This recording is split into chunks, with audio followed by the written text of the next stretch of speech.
नमस्कार, जय जगन्नाथ। चलिए आज कुछ उड़ीसा में कुछ तथ्यों के ऊपर चर्चा करेंगे। उड़ीसा जो है गरीबी के मामले में भारत में 10वें नंबर पे आता है। ये औसत राष्ट्रीय दर से ऊपर है। यहाँ का गरीबी 11.07 यानी 11.07% है। यानी गरीबी के मामले में ये 10वें नंबर पर आता है। और उड़ीसा में प्रति व्यक्ति आय जो है सालाना, प्रति व्यक्ति आय हमेशा सालाना देखा जाता है। तो 2023-2024 के आंकड़े के हिसाब से, अनुमानिक आंकड़े के हिसाब से, यानी अनुमानिक की 2023-2024 आंकड़े के अनुसार 1,61,437 रुपये है। जो 1,61,437 रुपये हमारा राष्ट्रीय यानी औसत प्रति व्यक्ति आय से कम है। हमारा औसत प्रति व्यक्ति आय जो है वो 1,84,205 रुपये है। यानी उड़ीसा जो है वो प्रति व्यक्ति आय में पीछे हैं, गरीबी में 10वें स्थान पर है। ऐसे स्थिति में, हालांकि ये अलग बात है, लास्ट 2 ईयर में अच्छा खासा रिफॉर्म किया है, फिर भी अभी ये नीचे ही है। ऐसे स्थिति में जो उड़ीसा का विधायक है, यानी पूरे देश में लगभग 5,000 विधायक हैं। ये आंकड़ा बिल्कुल कंफर्म नहीं है क्योंकि इसमें ऊपर नीचे होते रहता है। तो मान के चलिए 5,000 विधायक। ये 5,000 विधायक में उड़ीसा में 147 सीट है। ये 147 सीट जो है, इन लोग को पहले पगार भत्ता पूरा मिला के 1,10,000 मिल रहा था। तो मैंने बोलना चाहूँगा अभी इसका बढ़ोतरी किया गया है, कितना बढ़ोतरी किया गया है, कितना डिक्लेयर किया गया है, ये आपको मैंने क्लियर डाटा देता हूँ। चलिए देखेंगे। इन लोग का जो मुख्य वेतन अभी बढ़ोतरी के हिसाब से मुख्य वेतन 90,000 पूरा जोड़ लेंगे, आपको इनका पूरा वेतन का आंकड़ा मिल जाएगा। मैंने क्यों बोल रहा हूँ ये आपको पूरा डिटेल्सली समझाता हूँ, क्या ये ज़रूरी है। आप लोग लास्ट में बोल सकते हैं। वीडियो अच्छा लगे तो सब्सक्राइब जरूर करना, लाइक कमेंट, आपका मत व्यक्त बिल्कुल देने को नहीं भूलना। हाँ, तो इनका जो अभी बढ़ोतरी के बाद मुख्य वेतन 90,000 और निर्वाचन क्षेत्र के उन्नतीकरण का जो भत्ता होता है वो 75,000, परिवहन भत्ता जो है ये 50,000। हाँ, ये महीने का आंकड़ा बता रहा हूँ, एक मास का, एक मंथ का, 1 मंथ। तो परिवहन भत्ता जो है वो 50,000 और निश्चिंत यात्रा भत्ता जो है वो भी 50,000 और टेलीफोन भत्ता यानी फ़ोन अनाउंसमेंट जो मिलता है वो टेलीफोन भत्ता जो है वो 15,000। चिकित्सा भत्ता यानी सेहत के लिए चिकित्सा भत्ता जो है वो आपको 35,000 और किताब पत्रिकाओं में ऐड देना, कुछ भी प्रिंट करना, उसके लिए अलग से 10,000। मेरे को ये समझ में नहीं आता है टेलीफोन भत्ता 15,000 किस चीज़ का। तो जो भी है, अभी बढ़ोतरी के बाद ये डिक्लेयर किया गया है, ये पूरा मिला के आंकड़ा बैठ रहा है 3,45,000 का। यानी ये अभी भारत देश में पूरे राज्यों में सबसे हाईएस्ट विधायकों का पेमेंट हो गया है। अगर हम ये वेतन को लेके चलेंगे तो कोई भी स्टेट का विधायकों को इतना पेमेंट नहीं है, यानी इतना वेतन नहीं है।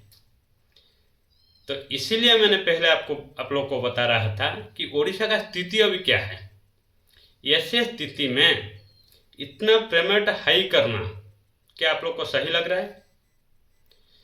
तो फिर अगर इतना पेमेंट हाई किया गया, क्या विधायक लोग आके हर किसी के घर में पूछेंगे क्या उनका दिक्कत है? क्योंकि normal people, for the people, of the people, by the people, ये जो है गणतांत्रिक राष्ट्र है, यहाँ पे जनता सब कुछ है। नॉर्मल पीपल, आम जनता ही यहाँ का सरकार होते हैं।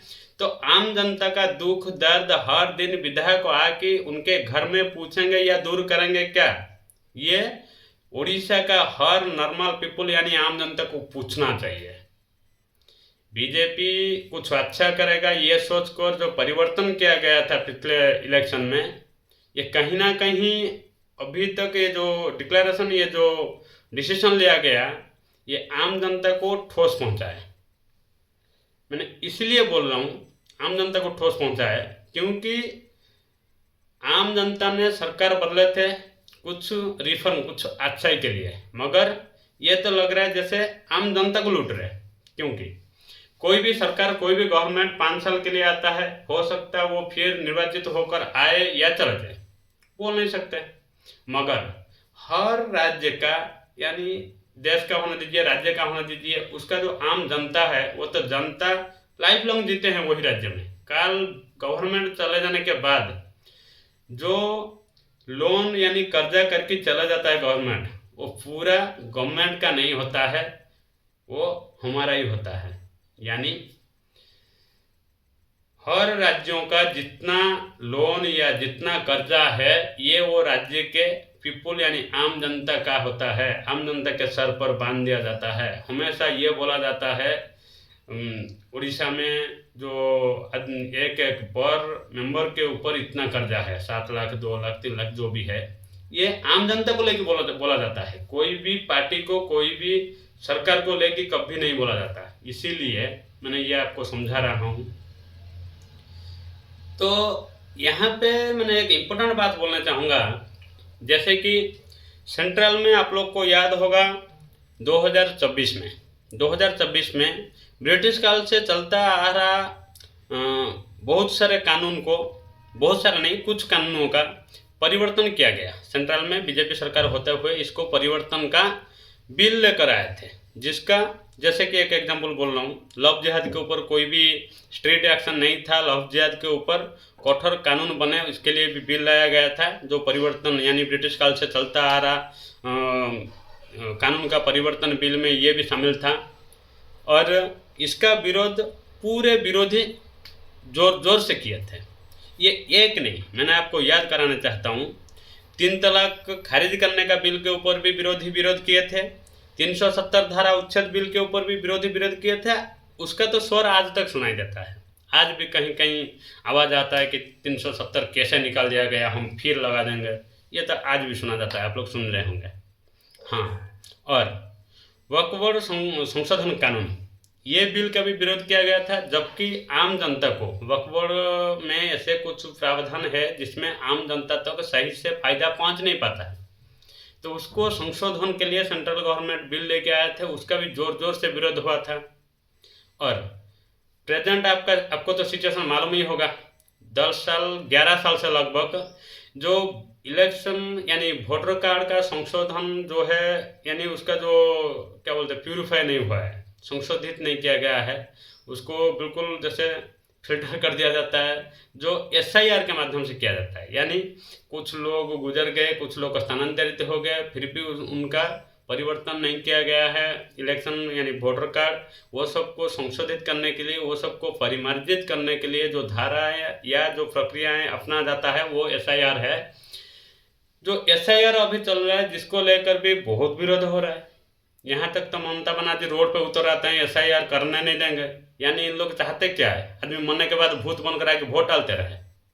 ठीक है, चलिए, SIR ऐसे सारे मुद्दे के ऊपर विरोधी हमेशा सेंट्रल में विरोध जताते रहता है, जो आम जनता के लिए अच्छा है। सेंट्रल में मेरे ख्याल में ऐसे जो बिल है, ये कहीं ना कहीं आम जनता के लिए अच्छा है। तो सेंट्रल में भी बीजेपी गवर्नमेंट है, बीजेपी गवर्नमेंट अगर ये अच्छा बिल आम जनता के बारे में सोचते हुए ला रहा है, तो फिर काल परसों उड़ीसा में वही बीजेपी सरकार बनने के बाद उड़ीसा जो नॉर्मल पीपुल है उनको लूटने के लिए क्यों ऐसा प्रावधान लेके आए कि MLOओं का यानी विधायकों का पेमेंट बढ़ा दिया जाए। वो फिर एक ही बार 3 टाइम्स 1,10,000 सैलरी से वेतन जो था वो अभी 3,45,000 कर दिया गया। ये उनका बाप का पैसा नहीं, उनका बाप का कमाया हुआ धन नहीं, उड़ीसा का नॉर्मल पीपुल यानी आम जनता का पैसा है।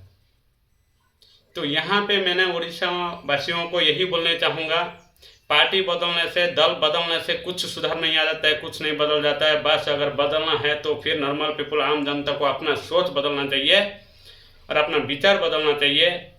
करप्शन क्राइम का जननी है, जब तक करप्शन नहीं हटेगा तब तक ये सत्ताधारी विरोधी कोई आम जनता का नहीं होते हैं भाई। सब बस आते हैं अपना पेट भरने के लिए, अपना पेट भरते हैं, अपना रिश्तेदार सब लोग का पेट भरते हैं। ये सबको मालूम है, मेरे को क्लियरली बोलने का ज़रूरत नहीं है, क्योंकि 2026 में सबसे ज़्यादा जो रेड किया गया उसमें जब से देश स्वाधीन हुआ है 1948 से लेकर आज तक सबसे हाईएस्ट अमाउंट रिकवरी किया गया है रेड डालकर 2026 में। यानी इन लोग को कितना लूट रहे और कैसे कैसे लूट रहे आप एक बार याद कीजिए, समझिए, सोचिए। गरीब आम जनता के पास कुछ नहीं पहुंचता भाई, बस गुठली ही पहुंचता है। तो यहाँ पे दल परिवर्तन, सत्ता परिवर्तन से कुछ फायदा नहीं है जब तक ये चोर नहीं सुधरेंगे। यानी गवर्नमेंट ऑफिसर जो होते हैं, पब्लिक सर्वेंट, हमारा नौकर और सेवक, जिन लोग को हम चुनकर चुनाव के द्वारा एक कुर्सी देते हैं, उन लोग होते हैं आम जनता का सेवक। इन लोग तो कभी सेवा करते नहीं है, बल्कि आम जनता को खुद का नौकर, खुद का सेवक बना देते हैं। तो इन लोग इसीलिए नहीं सुधरते हैं, आम जनता कभी करप्शन के विरुद्ध में शोर नहीं उठाए हैं। एक बार एकजुट होकर शोर उठाइए, फिर देखिए पार्टी कोई भी होने दो, सत्ता किसी के भी हाथ में होने दो, आम जनता को फायदा पहुंचेगा ही पहुंचेगा। यहाँ पे पार्टी का नहीं, सत्ते का नहीं, दल का नहीं, किसी का कोई मतलब नहीं भाई, क्योंकि यहाँ पे करप्शन अपना जड़ फैलाया हुआ बैठा हुआ है, जो आम जनता को लूट लूट कर और अमीर को अमीर बना रहा। तो इसलिए कृपा करके मेरी निवेदन है वीडियो के माध्यम से, आम जनता समझे और सुधरे। हर बिल के ऊपर चिल्लाने वाले, विरोध प्रकट करने वाले विरोधी कहाँ थे भाई जब ये बिल लाया गया कि विधायकों का पेमेंट बढ़ा दिया जाए? कोई ऊँ तक नहीं बोले, मुँह नहीं खोले। तो इसी से समझ जाइए सब चोर एक हैं, सब चोर मिले हुए हैं। खुद के जोब भरने के लिए, खुद का पेट भरने के लिए ये कसर भी नहीं छोड़ते। जनता तक पहुंचाने के लिए कभी चाहते नहीं है। बस जनता के नाम पे योजनाएं बनाया जाता है लूटने के लिए जनता को, गवर्नमेंट का प्रॉपर्टी को जो जनता से गवर्नमेंट तक पहुंचता है उसको लूटने के लिए, अपना बनाने के लिए। ये बात जितना जल्दी समझ जाओगे फिर उतना जल्दी उड़ीसा नहीं पूरा भारत सोने का बन जाएगा। जय जगन्नाथ। वीडियो अच्छा लगे, इन्फॉर्मेशन सही लगे तो फिर आगे बढ़ाइए, वीडियो को शेयर कीजिए, सब लोग के पास पहुंचाइए, सब्सक्राइब करना बिल्कुल नहीं भूलना। फिर आएंगे एक दमदार कंटेंट लेकर।